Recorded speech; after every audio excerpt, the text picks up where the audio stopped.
जो आज की क्लास में हम लोग करेंगे एटम एंड न्यूक्लियाई का बचा हुआ पार्ट कितना। लास्ट क्लास में मैंने आप लोगों को एनर्जी से पहले का जितना था सारा बता दिया था कि रेडियस कैसे कैलकुलेट करते हैं, वेलोसिटी कैसे कैलकुलेट करते हो, इसके न्यूमेरिकल्स कराए थे। आज की क्लास ही बोर्ड क्लास के लिए बड़ी इंपॉर्टेंट होने वाली है। आज की क्लास में हम लोग काइनेटिक एनर्जी, पोटेंशियल एनर्जी और टोटल एनर्जी करेंगे और इसके बाद स्पेक्ट्रम सीरीज करेंगे जो कि बहुत इंपॉर्टेंट होने वाली है और इससे रिलेटेड हो सकता है आपके पेपर में एक क्वेश्चन मिले। अच्छा, आज की क्लास स्टार्ट करने से पहले पिछली क्लास का आपको रिवीजन होना बहुत ज़रूरी है। हमने कुछ बातें कैलकुलेट की थी। सबसे पहले रेडियस निकाली थी, कितनी निकाली थी 0.53 एंगस्ट्रॉम हाइड्रोजन एटम के लिए इंटू n²/z। n क्या था नंबर इस सेल में और z क्या था उसका एटॉमिक नंबर। वेलोसिटी के लिए हमने क्या किया था 2.2 × 10⁶ इंटू z/n निकाला था। z यहाँ पे एटॉमिक नंबर था, n क्या है नंबर ऑफ सेल्स है कि पहली सेल के लिए दूसरी सेल के लिए ये चीज़ें कैलकुलेट करनी होती हैं। तो बेटा रेडियस निकाल ली थी, अच्छी बात है, वेलोसिटी निकाल ली थी। इसके रिलेटेड मैंने आप लोगों को न्यूमेरिकल्स भी करा दिए थे। अच्छा, कुछ बातें आपको और याद रखनी है। यूज़ क्या क्या किया था, एक तो हमने सेंट्रीपिटल फोर्स यूज़ किया था, उसको किसके बराबर रखा था 1/4πε0 Ze²/r² के बराबर। और दूसरा mvr = nh/2π। इतना हमने रेडियस और वेलोसिटी के लिए किया था, है ना। अच्छा, अगर यहाँ तक हमने कर लिया था तो अब हमें निकालना होगा काइनेटिक एनर्जी, पोटेंशियल एनर्जी और टोटल एनर्जी। किस तरीके से हम स्पेक्ट्रम की निकालते हैं एनर्जी। तो सबसे पहले बात करते हैं काइनेटिक एनर्जी की। इलेक्ट्रॉन घूम रहा है, उसकी काइनेटिक एनर्जी क्या होगी, आपको ये चीज़ें ध्यान रखनी है बस। अच्छा, काइनेटिक एनर्जी का फॉर्मूला क्या पढ़ते हो आप, K = 12 mv²। दो मेथड आगे निकल के। पहला तरीका आया यहाँ से बेटा r mv² की वैल्यू कितनी आएगी। देखो, अगर मैं एक r से r काट दूँ तो मुझे mv² कितना मिलेगा, वैल्यू पुट करता हूँ तो 12 × Ze²/4πε0। एक r से r कैंसिल आउट हो गया तो r, तो मैं लिख सकता हूँ Ze²/ या सीधी रहने दो, इससे कोई मतलब नहीं है। इस वैल्यू का ये मिल गया हमें, k मिल गया। बहुत ध्यान से समझना। अच्छा, r की वैल्यू आपने कितनी पड़ी हुई है 0.53 × n²/z रख दो। तो k की वैल्यू अगर हम निकालने जाते हैं तो कई सारे मेथड से निकलेगी। 1/2 1/4πε0 की वैल्यू कितनी होती है 9 × 10⁹ इंटू, देखो z अपनी जगह, e² का मतलब 1.6 × 10⁻⁹। r की वैल्यू आपने कितनी निकाली 0.53 × 10⁻⁻10 n²/z। k की वैल्यू आ गई। z इंटू जेड क्या होगा, z² होगा। अब जब इस पूरे को सॉल्व करते हो तो तुम्हारे पास वैल्यू आती है 13.6 electron volt. z into Z क्या आ गया Z²/n²। ये बेटा आपको काइनेटिक एनर्जी मिलती है। इसको हम लोग दूसरी फॉर्म में ये भी कह सकते हैं RHc, इस वैल्यू को n² इंटू Z²। z क्या है एटॉमिक नंबर है और n क्या है नंबर ऑफ सेल्स है। कॉन्सेप्ट समझ लो मैंने क्या यूज़ किया, r की वैल्यू सीधी सीधी यहाँ पे यूज़ कर दी, ठीक है, काइनेटिक एनर्जी निकल गई। अब बात करेंगे हम पोटेंशियल एनर्जी की। तो देखो पोटेंशियल एनर्जी कैसे निकालते हैं, एक एक टर्म है टेक्निक से सीधी सीधी। पोटेंशियल एनर्जी का फॉर्मूला था इलेक्ट्रोस्टैटिक पोटेंशियल एनर्जी का 1/4πε0 Q1 Q2/r। तो अगर मैं U देखूं तो 1/4πε0 Q1 कितना है Ze, Q2 कितना है -E/r। तो आपको U कितना मिल जाता है, U मिल जाता है 1/4πε0 Ze² r माइनस का अब बेटा इस टर्म को देखो और इस टर्म को देखो, क्या दिख रहा है? मुझे ये दिख रहा है u इक्वल -2k। भाई अगर मैं इन दोनों को देखूं तो u इक्वल -2k दिख रहा है कि नहीं दिख रहा? साफ साफ सिचुएशन एकदम बता रही है। कैसे? z²/4 का u लिख दूंगा, u उधर चला जाएगा। तो क्या रटा मैंने रटा कि u इक्वल आ जाएगा -2 × 13.6 इलेक्ट्रॉन वोल्ट इंटू z²/n²। इस वैल्यू की मल्टीप्लाई कर दोगे, आपके पास u मिल जाएगा। तो पहले काइनेटिक समझ में आ गई, पोटेंशियल समझ में आ गई। अब चलो यहीं पे मैं थोड़ा सा टोटल आपको बता देता हूँ। अगर मैं टोटल कैलकुलेट कराने जाऊँ तो E टोटल मान लो मैं कह देता हूँ तो K + U होता है। अगर E टोटल में K + U बोलता हूँ तो कितना मिला मुझे? 13.6 electron volt into z²/n² -2 × 13.6 electron volt z²/n²। एक बच गया तो -13.6 इलेक्ट्रॉन वोल्ट इंटू z²/n² मेरे पास क्या आ जाता है? E टोटल आ जाता है। एक चीज रटो, अगर ग्राउंड स्टेट में काइनेटिक एनर्जी x है तो पोटेंशियल कितनी होगी? -2x। और टोटल कितनी होगी? -x। रट गई बात। न्यूमेरिकल है बेटा, ये सीधा सीधा कॉन्सेप्ट। सीधा सीधा कॉन्सेप्ट क्या है कि जितनी ग्राउंड स्टेट की काइनेटिक एनर्जी है उसका निगेटिव साइन लगा दोगे तो वो टोटल बन जाएगी, और निगेटिव का डबल कर दोगे वो पोटेंशियल बन जाएगी। तो एक फार्मूला तो आपके पास ये आ गया -13.6 इलेक्ट्रॉन वोल्ट z²/n²। और इसको आप क्या बोल देते हो? -RHC/n² into z²। क्योंकि RHC की वैल्यू मैंने बताई। R क्या है यहाँ पे? Rydberg constant. H क्या है? Planck constant. C क्या है? Speed of light. इतनी बात समझ में आ गई? एनर्जी का टॉपिक था, थोड़ा सा इंपॉर्टेंट था। अब ये मैं सारी बातें मिटा रहा हूँ। तो रेडियस, वेलोसिटी, एनर्जी, आपने सारी चीज़ें लिख ली। अच्छा, एनर्जी निकाल ली, अच्छा लगा मुझे। अब अगर मैं यहाँ पे वैल्यू लिख दूँ तो मेरे पास एनर्जी आई है E equal -RHC/n² into z², जिसको आपने मुझे बताया -13.6 इलेक्ट्रॉन वोल्ट z²/n²। मान लो बात करता हूँ फॉर H एटम, तो Z कितना हो जाएगा? 1। R क्या है यहाँ पे? Rydberg constant. H क्या है? Planck constant. C क्या है? Speed of light. तो मुझे एनर्जी मिल जाती है ग्राउंड स्टेट की 13.6 इलेक्ट्रॉन वोल्ट। या मैं कह सकता हूँ, ये ग्राउंड स्टेट की है बेटा, ध्यान रखना।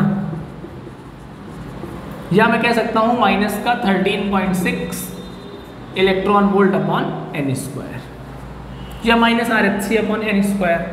ठीक है, अब स्पेक्ट्रम की बात करते हैं। देखो ये नोट करते रहना, पॉइंट इंपॉर्टेंट है। जिनको ना समझ आया हो एक बार और रिवाइंड कर लेना, या ना समझ आए तो कमेंट सेक्शन में डाल देना बेटा, मैं क्लियर करा दूंगा दोबारा से।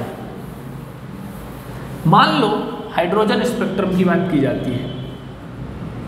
हाइड्रोजन स्पेक्ट्रम की बात की जाती है। सबसे पहले इसको किसने देखा था? बामर ने देखा था, पता है आपको, लाइमन बामर सीरीज जो आपने नाम सुना है। If electron jumps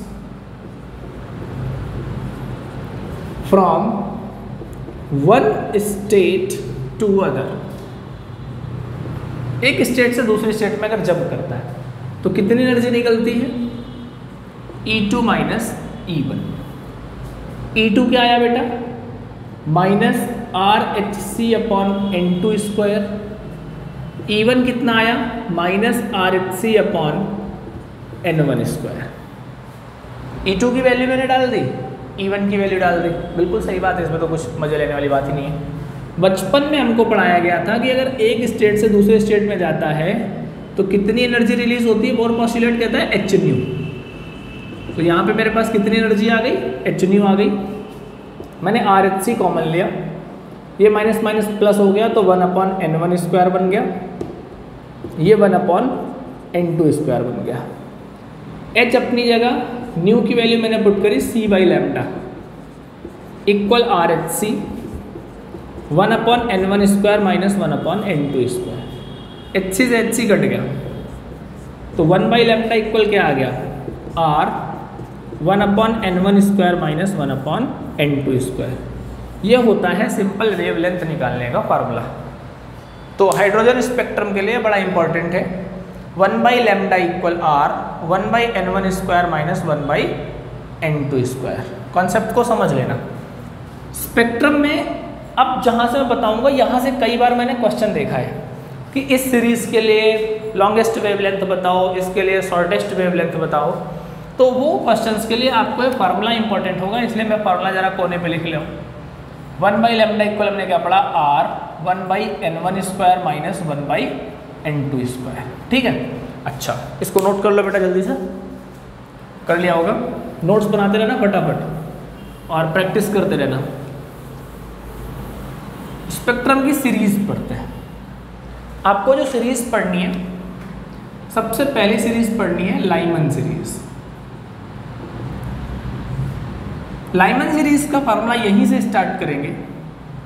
1/λ equal R 1/1² minus 1/n², where n equal 2, 3, 4 and so on.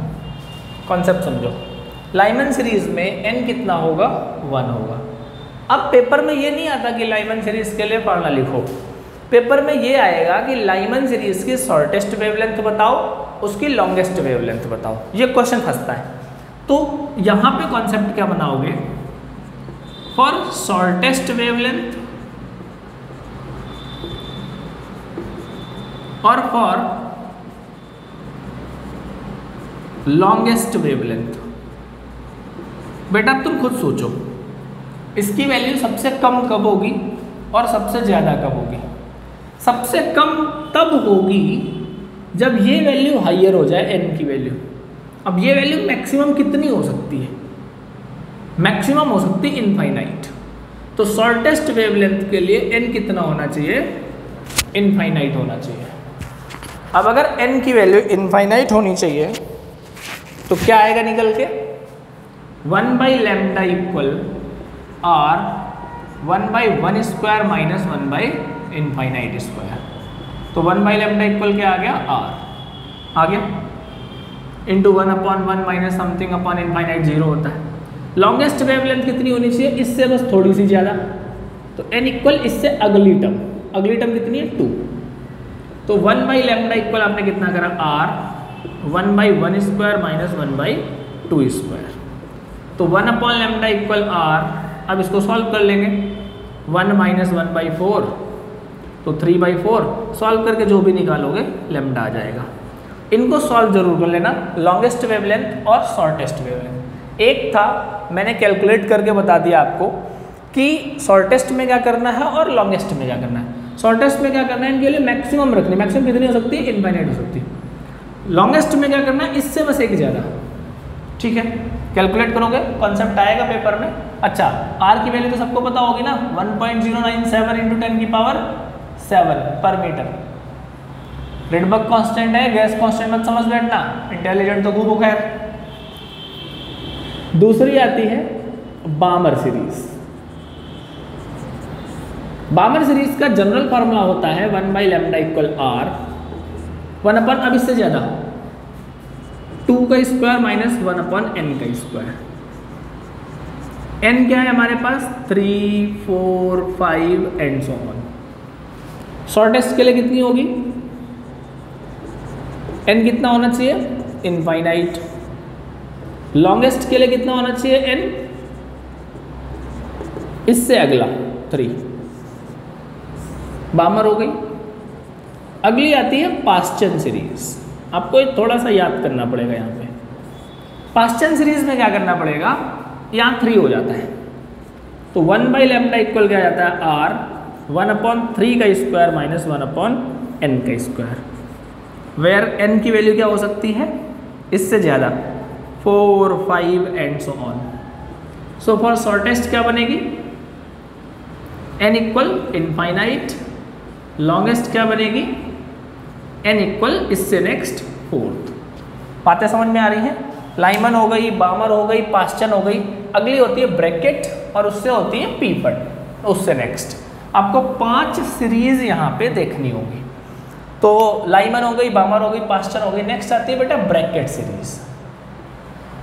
अच्छा, ब्रैकेट सीरीज क्या है? 1/λ इक्वल r, 1 इससे नेक्स्ट 4 का स्क्वायर माइनस 1/n का स्क्वायर। n की वैल्यू क्या बनेगी? 5, 6 एंड सो ऑन। ठीक है, for shortest wavelength n equal होना चाहिए इनफाइनाइट, लॉन्गेस्ट के लिए n इक्वल होना चाहिए 5। मैं ये जरूर आप लोगों को एक सलाह दूंगा कि जब भी आप पेपर से पहले जाएं, इस चैप्टर को रिवाइज करें, तो इनकी लॉन्गेस्ट और शॉर्टेस्ट ऑफ वेवलेंथ लिख के देख लें और स्पेक्ट्रम का फार्मूला डिराइव करके देख लें। लैम्डा 1/λ का जो फार्मूला डेरिवेशन आता है, रेडियस डिराइव करके जाएं, वेलोसिटी डिराइव करके जाएं, इससे रिलेटेड क्वेश्चन जो मैंने करा रखे हैं, और डायरेक्ट वैल्यूज कि कौन n के डायरेक्टली प्रोपोर्शनल है, कौन n स्क्वायर के है, कौन किसके प्रोपोर्शनल है, वो चीज़ें जरूर देख के जाएं। उससे एक नेक्स्ट आता है P fund. P fund series में आपको क्या करना है, इससे नेक्स्ट फॉर्मूला लिखना है 1/λ इक्वल r, 1/5 का स्क्वायर माइनस 1/n का स्क्वायर। फिर n क्या है हमारे पास? 6, 7 एंड सो ऑन। लॉन्गेस्ट के लिए क्या होगा? n की वैल्यू 6 होगी, और शॉर्टेस्ट के लिए क्या होगा? n की वैल्यू इनफाइनाइट होगी। तो बातें समझ में आ रही हैं आप लोगों को? यहाँ पे अगर मैं फार्मूला लिखूँ तो फॉर शॉर्टेस्ट क्या लिखता हूँ? n equal infinite, for longest n equal 6। अच्छा, मैंने कई बार पेपर में देखा है कि बामर सीरीज के लिए लॉन्गेस्ट वेवलेंथ डिराइव करो। तो पहले आपने बामर का फार्मूला लिखा, लॉन्गेस्ट के लिए क्या किया? बामर का फार्मूला जो भी होता है उससे n उसी का नेक्स्ट पुट कर दिया। 1/λ equal r 1/2 square minus 1/n square होता है। तो n की वैल्यू आपने 3 पुट करी, लॉन्गेस्ट आ गया, n की वैल्यू इनफाइनाइट पुट करी, शॉर्टेस्ट आ गया। तो सबसे पहले मैं एक जगह दोबारा रिवाइज कराता हूँ इस टॉपिक को, मोस्ट इंपॉर्टेंट टॉपिक था पूरा। अगर मैं कॉन्सेप्ट देखूँ तो हमारे पास होता क्या क्या है? रेडियस, ये ध्यान से समझना, 0.53 angstrom into n square by Z. Velocity v equal 2.2 into 10 की power 6 into Z by n metre पर सेकेंड। काइनेटिक एनर्जी आपने क्या पढ़ी आज? k equal 13.6 electron volt into Z by N square या Z square by N square. Potential energy क्या पढ़ी आपने? पोटेंशियल एनर्जी पढ़ी U equal -2 into 13.6 electron volt into Z square upon N square. ई total आपने क्या पढ़ लिया? -13.6 electron volt Z square by N square. Wavelength निकालने के लिए एक पार्ट से दूसरे पार्ट में 1/λ equal 1/n1 square minus 1/n2 square derive किया। उसके बाद आपने स्पेक्ट्रम पढ़ा। स्पेक्ट्रम में Lyman, Balmer, Paschen, Brackett, Pfund, ये पांचों सीरीज पढ़ी। इनसे रिलेटेड बेटा न्यूमेरिकल 2 या 1 पढ़ सकते हैं और पॉइंट्स कुछ डेफिनेशंस पूछ सकता है। ठीक है, तो इनको जरूर कर लेना, अच्छे से कर लेना। ओके बेटा, थैंक यू।